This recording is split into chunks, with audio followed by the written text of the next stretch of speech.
Hi, welcome to way to news. ముందుగా నిన్నటి current అఫైర్స్లోని 10వ ప్రశ్నకు సమాధానం చూద్దాం. 2023లో శస్త్ర రామానుజన్ అవార్డు ఎవరికి ప్రకటించారు? ఆప్షన్ ఏ అవిష్ ముక్లా, ఆప్షన్ బి తంజ్ కామ్, option C Ruixiang Zhang, option D Ahmed Kushar.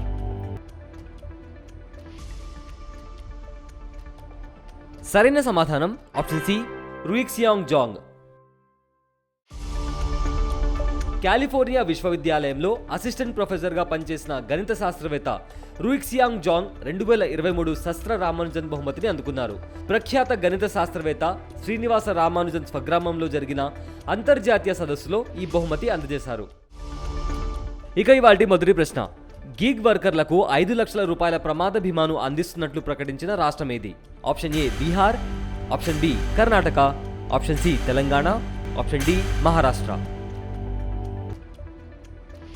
సరైన సమాధానం ఆప్షన్ సి తెలంగాణ. గిగ్ వర్కర్లకు 5 లక్షల రూపాయల ప్రమాద బీమాను అందిస్తున్నట్లు తెలంగాణ ముఖ్యమంత్రి రేవంత్ రెడ్డి ప్రకటించారు. ముఖ్యంగా food delivery, cab, auto rickshaw డ్రైవర్ల కోసం ఈ నిర్ణయం తీసుకున్నారు. రెండో ప్రశ్న. ఏ దేశం నుంచి కొనుగోలు చేసిన ముడి చమురుకు భారతదేశం రూపాయి మరకం ద్వారా చెల్లింపు చేసింది? Option A UAE, option B Qatar, option C Saudi Arabia, option D Iraq.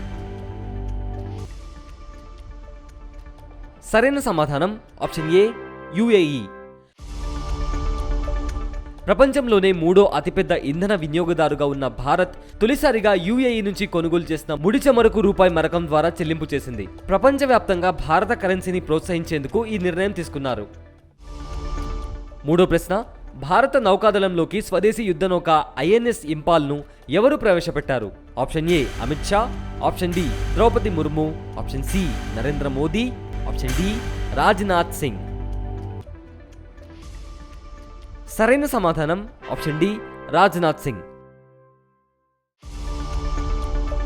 కేంద్ర రక్షణ శాఖ మంత్రి రాజ్నాథ్ సింగ్ భారత నౌకాదళంలోకి స్వదేశీ యుద్ధనౌక ఐఎన్ఎస్ ఇంపాల్ను ప్రవేశపెట్టారు. ముంబైలోని నేవల్ డాక్యార్డ్లో ఈ కార్యక్రమం జరిగింది.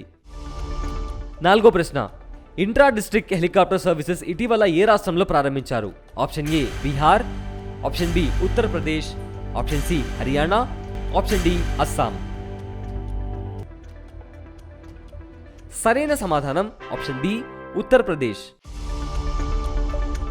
ఉత్తరప్రదేశ్ ముఖ్యమంత్రి యోగి ఆదిత్యనాథ్ రాష్ట్రంలో ఇంట్రా డిస్ట్రిక్ట్ హెలికాప్టర్ సర్వీసెస్ను ప్రారంభించారు. మొట్టమొదటి హెలికాప్టర్ ఆగ్రాలోని బట్వేశ్వర్ నుంచి మధురాలోని గోవర్ధన్ వరకు ప్రయాణించింది. ఐదో ప్రశ్న.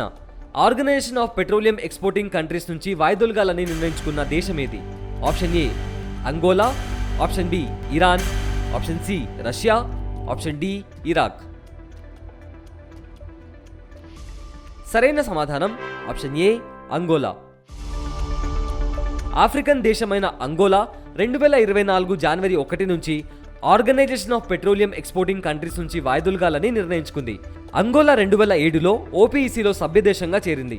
2019లో ఖతార్, 2020లో ఈక్వెడార్ ఓపీఈసీ నుంచి నిష్క్రమించాయి. ఆరో ప్రశ్న. ఎన్ఏఎల్ఎస్ఏ ఎగ్జిక్యూటివ్ చైర్పర్సన్గా రాష్ట్రపతి ద్రౌపది ముర్ము ఎవరిని నామినేట్ చేశారు? Option A justice Vinod Kumar, option B justice Anand Kumar, option C justice Sanjiv Khanna, option D justice Manoj Kumar. సరైన సమాధానం option C justice Sanjiv Khanna. National legal services authority executive చైర్పర్సన్గా రాష్ట్రపతి ద్రౌపది ముర్ము సుప్రీంకోర్టు సీనియర్ న్యాయమూర్తి జస్టిస్ సంజీవ్ ఖన్నాను నామినేట్ చేశారు. లీగల్ సర్వీసెస్ అథారిటీ యాక్ట్ 1987 ప్రకారం ఈ నామినేషన్ ప్రక్రియ జరిగింది. ఏడో ప్రశ్న.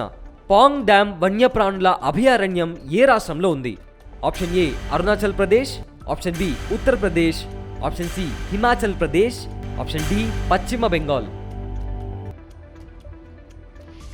సరైన సమాధానం ఆప్షన్ సి హిమాచల్ ప్రదేశ్. హిమాచల్ ప్రదేశ్లోని కాంగ్రా జిల్లాలో పాంగ్ డ్యామ్ వన్యప్రాణుల అభయారణ్యం ఉంది.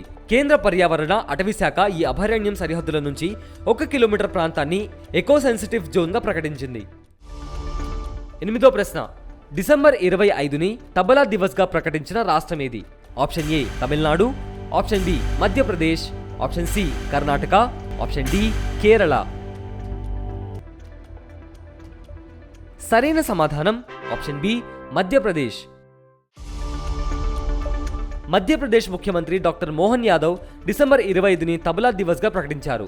ఈ సందర్భంగా గ్వాలియర్ తాల్ దర్బార్లో 1500 మంది ఒకేసారి తబల వాయించి గిన్నిస్ రికార్డ్ నెలకొల్పారు. 9వ ప్రశ్న, ఇటీవల భారత మహిళా క్రికెట్ జట్టు ఏ జట్టుపై తొలి అంతర్జాతీయ టెస్ట్ మ్యాచ్ గెలుచుకుంది? Option A Australia, option B New Zealand, option C Sri Lanka, option D South Africa. సరైన సమాధానం ఆప్షన్ ఏ ఆస్ట్రేలియా. ముంబైలోని వాంఖడే స్టేడియంలో జరిగిన ఏకైక టెస్ట్ మ్యాచ్లో ఆస్ట్రేలియాపై 8 వికెట్ల తేడాతో భారత మహిళా జట్టు విజయం సాధించింది. భారత మహిళలకు ఆస్ట్రేలియా జట్టుపై ఇదే తొలి టెస్ట్ విజయం. ఇక ఇవాల్టి 10వ ప్రశ్నకు సమాధానం కామెంట్ చేయండి. ప్రధాని నరేంద్ర మోదీ ఉపన్యాసాలకు భారతీయ భాషలోకి అనువదించే కృత్రిమ మేధా సాధనం పేరేంటి? ఆప్షన్ ఏ మొషాని, ఆప్షన్ బి తరగని, ఆప్షన్ సి భాషిని, ఆప్షన్ డి భాషాతార్. ఖచ్చితమైన వార్తలతో మిమ్మల్ని ఎప్పటికప్పుడు అప్డేట్గా ఉంచుతూ మిమ్మల్ని టాప్లో ఉంచుతుంది. అందుకే ఇప్పుడే మీ ఫోన్లో ఇన్స్టాల్ చేసుకోండి వే2 న్యూస్ యాప్.